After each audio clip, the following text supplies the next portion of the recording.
Muy buenos días, hermanos. Nos da gozo saludarles de nuevo este sábado, allí en sus casas, celebrando cada quien en su pequeña iglesia el culto de esta mañana. Solamente anunciamos que hay que continuar con el plan de oración. Los números en el valle han aumentado en cuanto a casos de contagio, pero gracias a Dios no tenemos ninguna noticia en ese sentido de parte de alguna familia, de algún hermano de la iglesia. Así que sigamos orando por protección de parte de Dios. Acuérdense el plan permanente de oración. Vamos a iniciar el culto de esta mañana cantando juntos, como lo he hecho cada sábado, a capela, y ustedes ahí en casa también únanse, la doxología, que es como siempre entramos en nuestro culto. A Dios el Padre celestial, al Hijo nuestro Redentor, al eternal Consolador, unidos todos, alabad.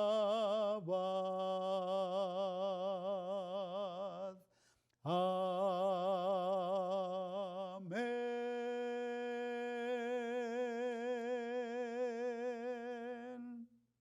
Oremos. Maravilloso Padre, invocamos tu presencia esta mañana para que des bendición a tu pueblo. Pero queremos darte gracias porque te has manifestado con cuidado, con provisión para cada uno de tus hijos. Y te pedimos, Padre, que cada predicación de este día por cualquiera de los compañeros, hermanos laicos y pastores, tenga la unción preciosa de tu Santo Espíritu. Te lo pedimos en Jesús. Amén. Muy bien, hermanos. Hemos avanzado esta semana. Todavía hay signos de preocupación y también de crecimiento en la estadística a nivel general, mundial, y por supuesto también aquí en el área.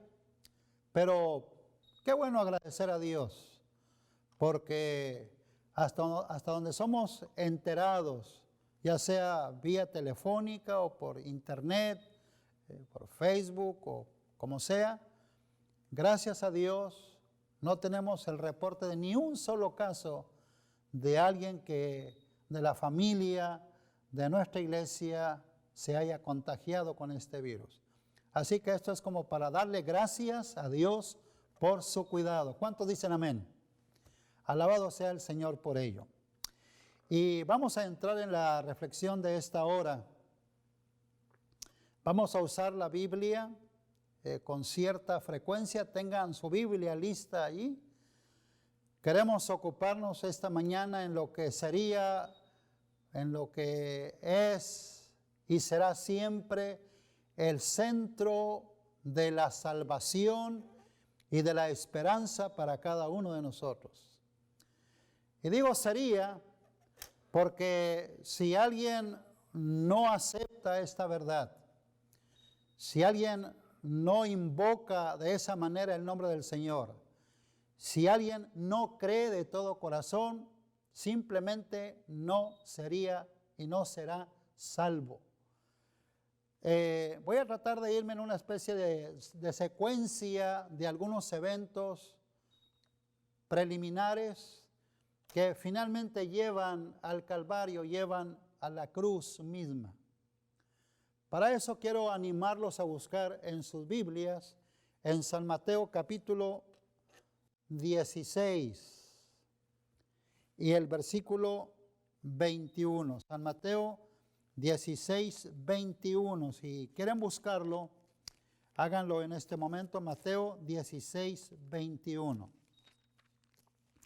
Dice aquí la palabra del Señor que en un momento, cuando Jesús hizo la pregunta, ¿qué dice la gente acerca de mí? ¿Qué piensa la gente? ¿Quién soy yo? Dice el versículo, respondiendo Simón Pedro, dijo, tú eres el Cristo, el Hijo del Dios viviente. Tremenda declaración. Y después de esta confesión, y también, hermanos, después de la transfiguración, encontramos dos momentos. El primero, ahí en San Mateo 16, 21, como mencionamos, dice, desde entonces comenzó Jesús a declarar a sus discípulos que le era necesario ir a Jerusalén y padecer mucho de los ancianos, de los principales, de los sacerdotes y de los escribas. Pero dice algo muy importante, y ser muerto y resucitar al tercer día. Si dan un brinquito, un salto rapidito, al capítulo 17, versos 22 y 23, ahí mismo en San Mateo 17, 22 y 23. Obviamente, como mencioné, después de la transfiguración, el Señor vuelve a anunciar la proximidad de su sacrificio y de su muerte. Dice el versículo 22, y estando ellos en Galilea, Jesús les dijo, el Hijo del Hombre será entregado en manos de hombres y le matarán, mas al tercer día resucitará. Y ellos se entristecieron en gran manera. Así que en dos momentos el Señor anuncia aquí su muerte. Y esto no era motivo de alegría para los discípulos ni para los creyentes. Pero llegaría el tiempo, llegaría la hora cuando esto tendría que suceder. Y estando, hermanos queridos, estando el Señor, después de esto reunido, en lo que llamaríamos la última cena con los discípulos. Si quieres buscar en San Mateo 26, 21. San Mateo 26, 21. El Señor hace un anuncio. Les había dicho que Él habría de morir, pero que también habría de resucitar el tercer día. Y en el capítulo 26, versículo 21, dice la palabra, leemos desde el 20. Cuando llegó la noche, se sentó a la mesa con los 12. Y los discípulos que estaban ahí reunidos, mientras comían, escucharon este anuncio de parte de Jesús. De cierto os digo, que uno de vosotros me va a entregar. Esto creó un ambiente de conmoción en el momento de la cena. Así que, tratando de hacer como un recuento de los eventos preliminares al Calvario, este anuncio marca un momento muy importante, porque alguien de los presentes en la cena habría de entregar a Jesús, lo habría de traicionar. En el capítulo 26, versículos 31 y 32, hay otro evento. Jesús anuncia la negación de Pedro. Si quieres buscar capítulo 26, versos 31 y 32. Entonces Jesús les dijo, todos vosotros os escandalizaréis de mí esta noche, porque escrito está, heriré al pastor y las ovejas del rebaño serán dispersas. Pero después que haya resucitado, iré delante de vosotros a Galilea. Respondiendo, Pedro le dijo, aunque todos se escandalicen de ti, yo nunca me escandalizaré. Verso 34. Jesús le dijo, de cierto te digo, que esta noche, antes que el gallo cante, me negarás 3 veces. En la cena hace el anuncio de que alguien lo iba a entregar. Y aquí el Señor les dice a ellos, se van a escandalizar. Yo los voy a encontrar después de la resurrección. Está hablando de una esperanza ya. Ya lo había dicho antes, al tercer día me voy a levantar, voy a resucitar. Y había tristeza y también duda, ¿cómo era posible eso? Y Pedro, hermanos, le dice, quizás todos te van a negar, pero yo no, Señor. Pues así era Pedro. ¿Cuántas veces nos habrá pasado a nosotros algo parecido? No, yo no voy a negar la fe, yo no voy a negar a Jesús. Yo no voy a negar mis creencias en el Salvador, en Cristo, el Redentor.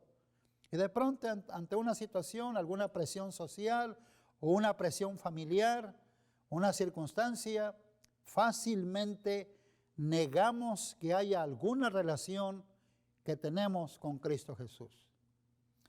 Jesús le dijo a Pedro, de cierto digo que esta noche, antes que el gallo cante, me negarás 3 veces. Así que el Señor anuncia que alguien lo va a entregar. El Señor anuncia la negación de Pedro. Y también anuncia el momento cuando alguien llegaría. Pues el mismo que lo iba a entregar llegaría. Y en San Mateo 26, 47, siguiendo la secuencia de los eventos, dice que una vez que estaban en el Getsemaní, porque en el Getsemaní de nuevo el Señor anuncia su muerte y le pide a los discípulos que se aparten para orar en ese tiempo de aflicción previa que él tenía y que lo acompañaran, cosa que los discípulos no hicieron. No hicieron, se durmieron. Finalmente, allí en el Getsemaní, el Señor le dice a su padre, Padre, si es posible, pasa de mí esta copa, pero que no sea como yo quiero, sino como tú quieres. Así lo menciona el versículo 42. Hágase tu voluntad. 3 veces repitió esta oración. Dice que después de eso regresó donde estaban los discípulos y los halló durmiendo. En el versículo 45 del capítulo 26 Jesús dice, he aquí la hora ha llegado. Muchas veces dijo, mi tiempo no ha llegado, mi hora no ha llegado. Ahora les dice, el tiempo llegó, la hora ha llegado. Y hermanos, inmediatamente aparece el arresto. Aparece en el escenario Judas con mucha gente, con palos y con espadas para atrapar a Jesús. Versículo 47, así lo menciona. Mientras todavía hablaba con ellos, vino Judas, uno de los 12, y con él mucha gente con espadas y palos de parte de los principales sacerdotes y de los ancianos del pueblo. Los mismos religiosos, el mismo sacerdocio, los mismos principales de la sinagoga. Ellos mismos se habían encargado de fraguar todo, arreglos se habían hecho. Y el traicionero que había recibido 30 piezas de plata, pues obviamente había dado la señal. Y cuando él se acerca y le da un beso a su maestro, entonces lo arrestan y lo llevan. es llevado al sumo sacerdote Caifás. Si lees en el versículo 57 y 58, dice: los que prendieron a Jesús le llevaron al sumo sacerdote Caifás, a donde estaban reunidos los escribas y los ancianos. Mas Pedro le seguía de lejos hasta el patio del sumo sacerdote, y entrando se sentó con los alguaciles para ver el fin. Iba de lejos, no quería que lo identificaran, no querían que le leyeran la marca, no querían que le vieran la camiseta, a qué grupo pertenecía. Tenía miedo en el fondo, pero tenía curiosidad.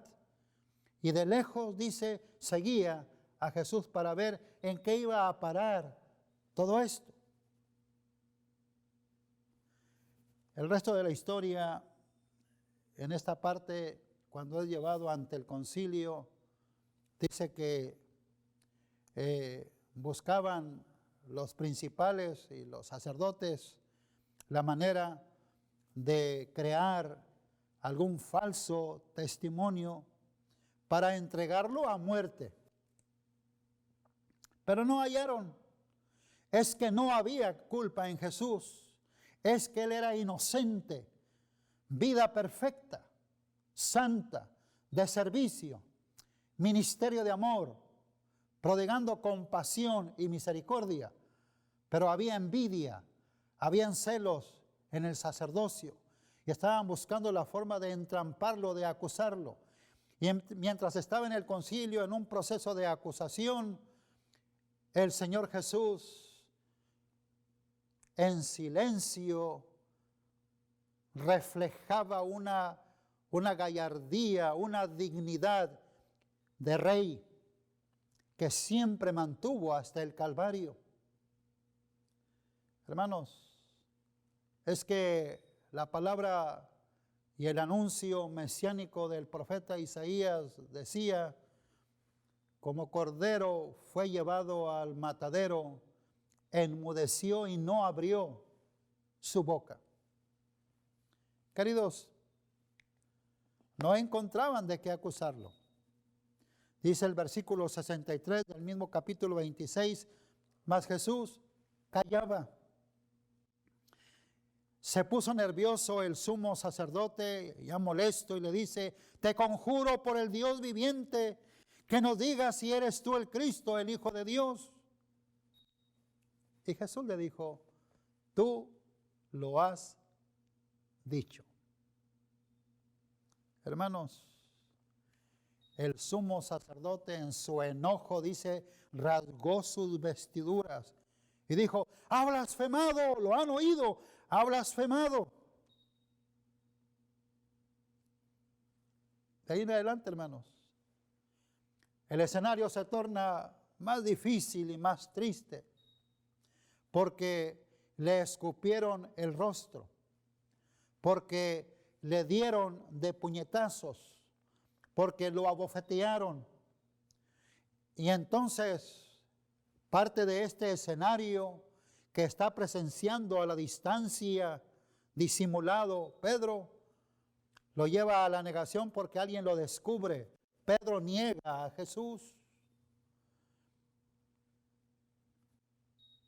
Luego, estamos apenas haciendo un recuento de los escenarios. Temprano en la mañana, lo llevan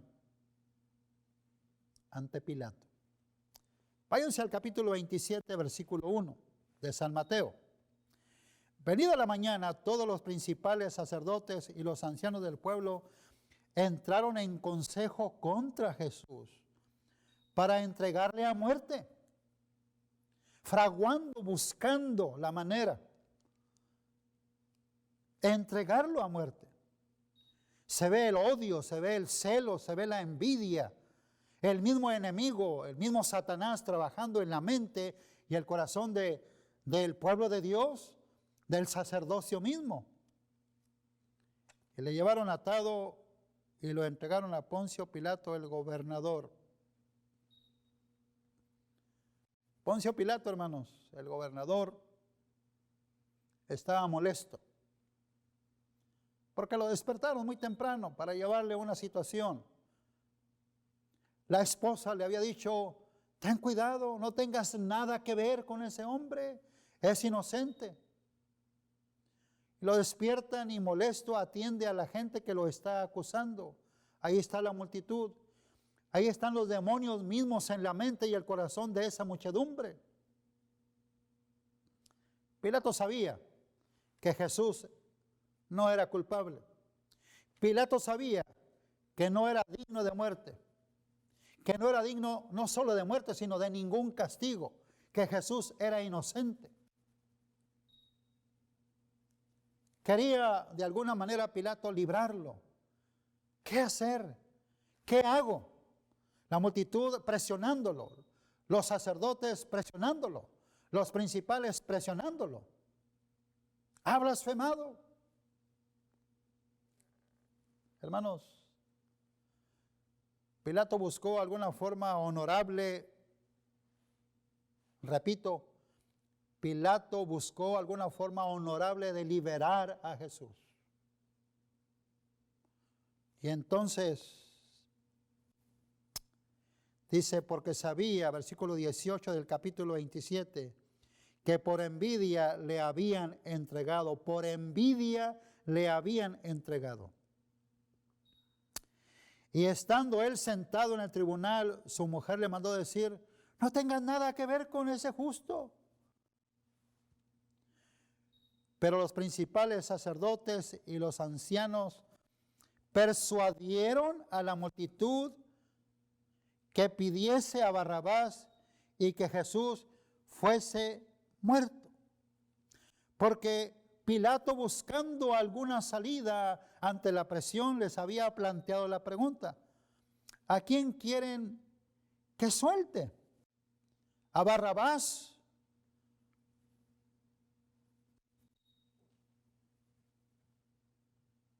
¿A quién? ¿A Barrabás o a Cristo? Se puede leer como una intención en el gobernador Pilato de ver si lograba liberar al que era inocente. Versículo 21 lo repite: y respondiendo el gobernador les dijo: ¿a cuál de los dos queréis que os suelte? Y ellos dijeron: a Barrabás, a Barrabás. Pilato les dijo: ¿y qué voy a hacer con Jesús? ¿Qué pues haré de Jesús llamado el Cristo? Y todos a coro, no solamente a coro, quizás gritando, dijeron: crucifícalo, crucifícalo. Hermanos, un comentario extrabíblico dice que los demonios se habían posesionado de la mente y el corazón de esa multitud. Estaban allí presentes incitando ese grito de odio, esa acusación inocente, ese juicio sin justificación ninguna. Pues, dijo Pilato, ¿qué mal ha hecho?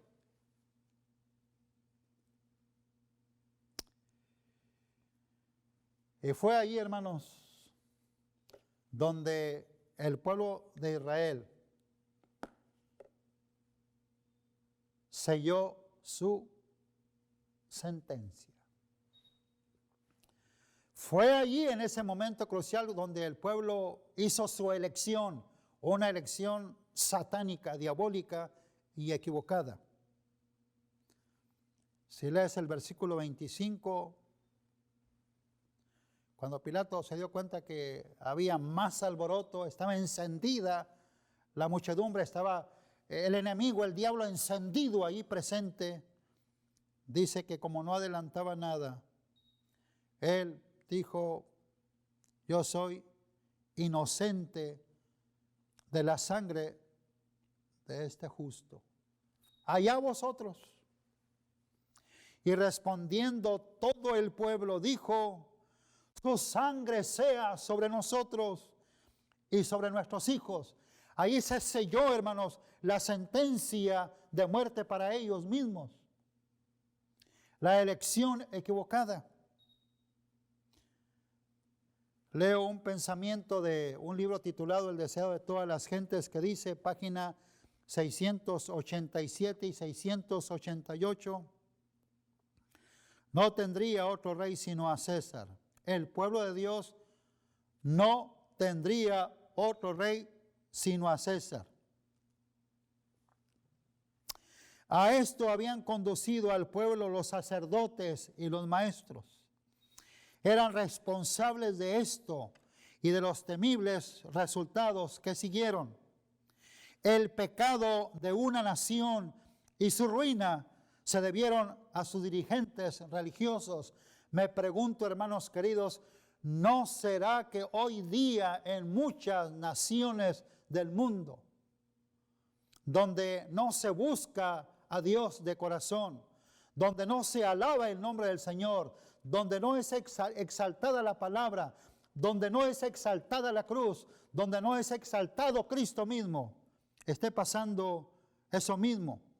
Que a causa de ese descuido y por culpa de los mismos dirigentes religiosos, hermanos, los resultados sean terribles.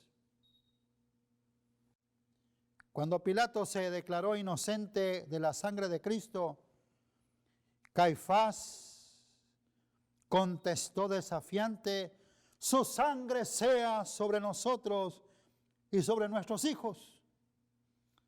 Y termina la cita diciendo, el pueblo de Israel había hecho su elección. Pregunto, hermanos queridos, en este tiempo donde quizás en forma virtual mayormente se esté celebrando la Pascua como lo acostumbra cada año el mundo en general, el mundo cristiano, ¿será que algunos de nosotros estamos sellando en una elección equivocada nuestro destino final? ¿Qué estamos eligiendo? ¿Quién es tu rey? ¿Quién es nuestro rey? ¿A quién vas a elegir? ¿A quién perteneces? ¿Quién es tu Dios? ¿A quién alabas? ¿A quién adoras? Hermanos, después de este triste escenario, lo desnudan, le ponen un manto color escarlata, le ponen una corona de espinas y le dan una caña en su mano, lo escupen y lo golpean en la cabeza, le quitan el manto y lo llevan para crucificarle. Mientras van por esa conocida como la vía dolorosa, donde el Señor iba cargando esa cruz, que de paso, hermanos, no era una cruz común y corriente. Se estima que el peso solamente del travesaño de esa cruz era como de 50 a 60 kilos. Golpeado, maltratado, escupido, abofeteado, escarnecido, insultado. Hermanos, y aparte llevar el peso de esa cruz. Cuando iba el Señor en esa ruta dolorosa, desangrando, apareció en el camino Simón de Cirene. Dice la palabra, padre de Alejandro y de Rufas, era un campesino. Y los soldados, viendo la condición en que se encontraba Jesús, lo obligaron a Simón de Cirene a que llevara la cruz. Capítulo 27, versículo 32. Dice que cuando salían, hallaron a un hombre de Cirene que se llamaba Simón. A este obligaron a que llevara la cruz. Era como una parte de compensar como agricultor los derechos o los privilegios que él tenía quizás en el campo. Era una forma como de cobrarle y lo obligaron a llevar la cruz. Finalmente, hermanos, el versículo 36 dice, lo crucifican en medio de dos ladrones y le ponen un título. Capítulo 27, versículo 36 y 37. Dice, y pusieron sobre su cabeza, sentados le guardaban allí, y pusieron sobre su cabeza su causa escrita: este es Jesús, el Rey de los judíos. Y se burlaban de él, hacían mofa de él, escarnio de él, diciendo, dicen, a otros salvó, pero a sí mismo no se ha podido salvar.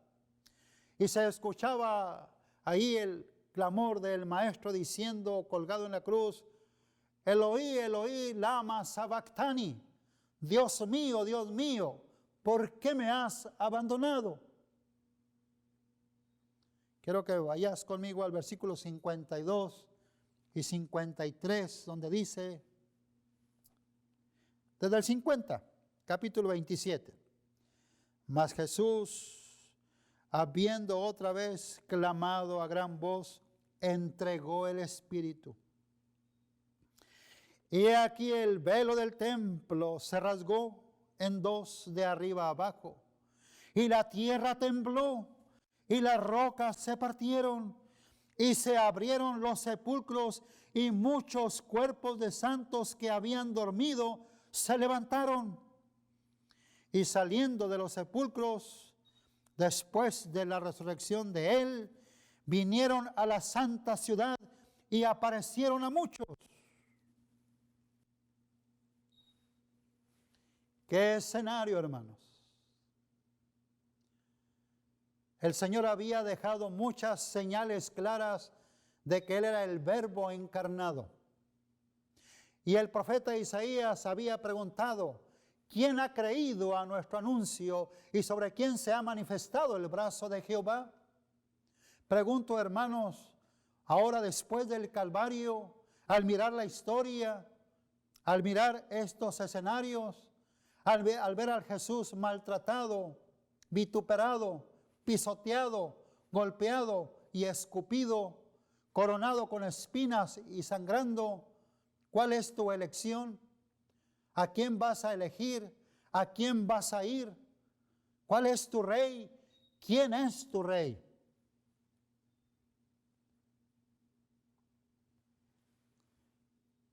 Dice la palabra que allí, hermanos, en ese ambiente de burla,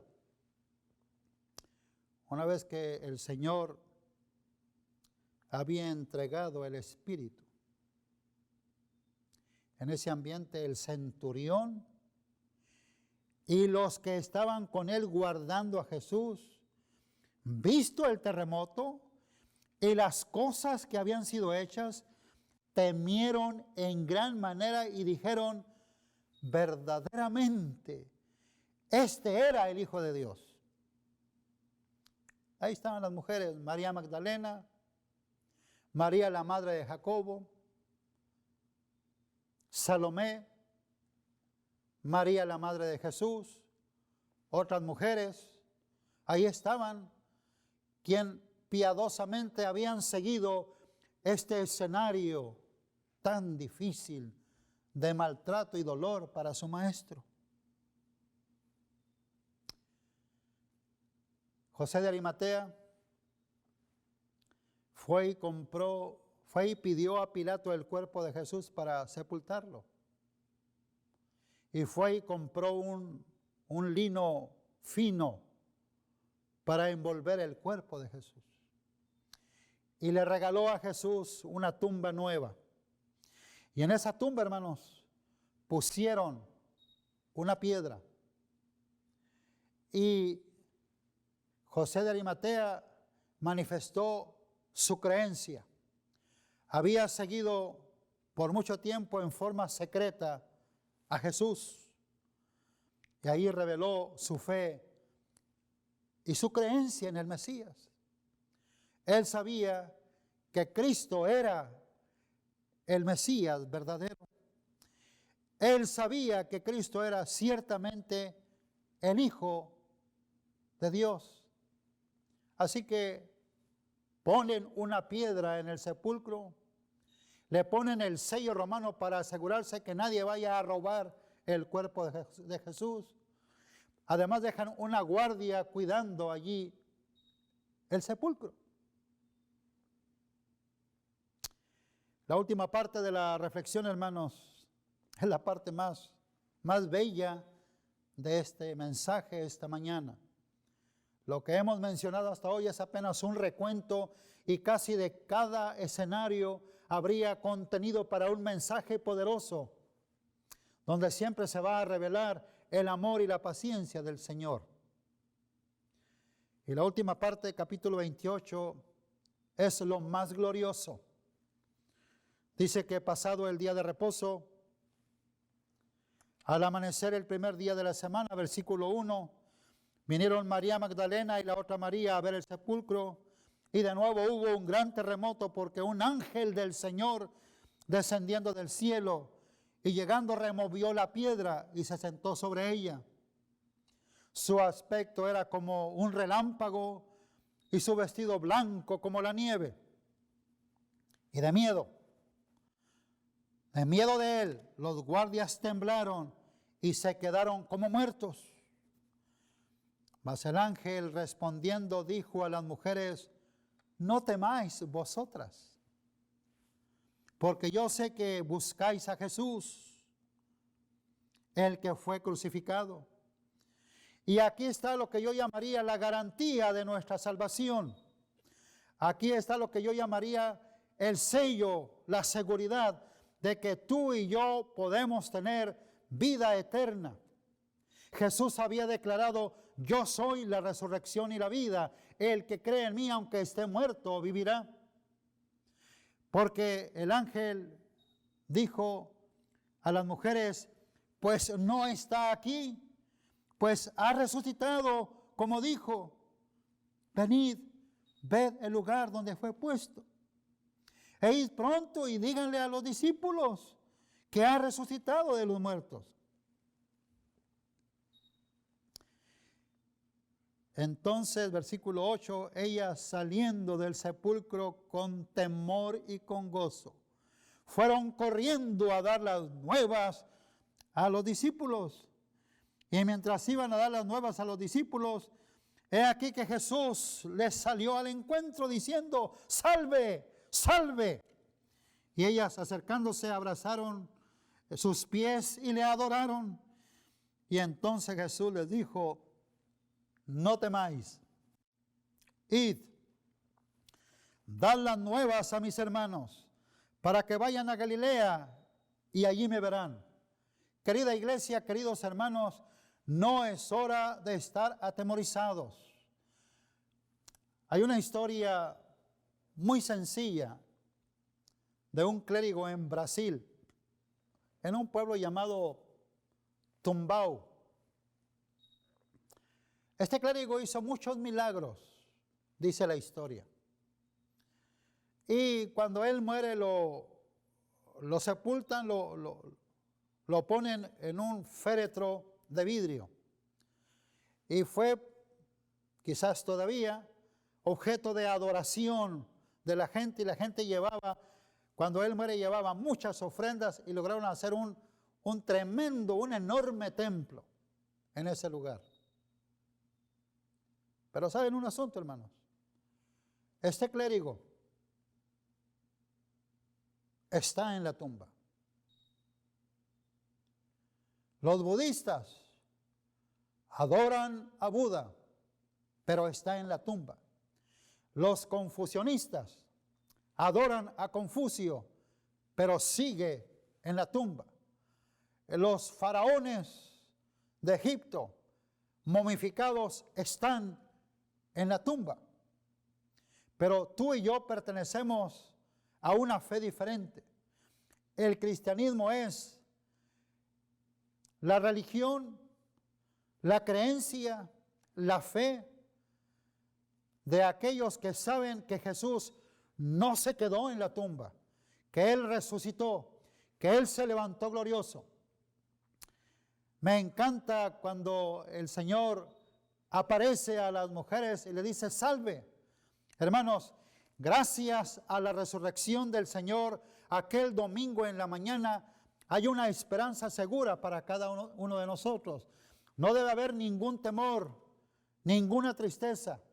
en medio del dolor que sea, en medio de la enfermedad cual sea, en medio de la muerte misma que puede aparecer a cualquiera de nosotros en cualquier momento, siempre tenemos que mirar al futuro, porque ese Jesús glorioso resucitado está intercediendo por cada uno de nosotros.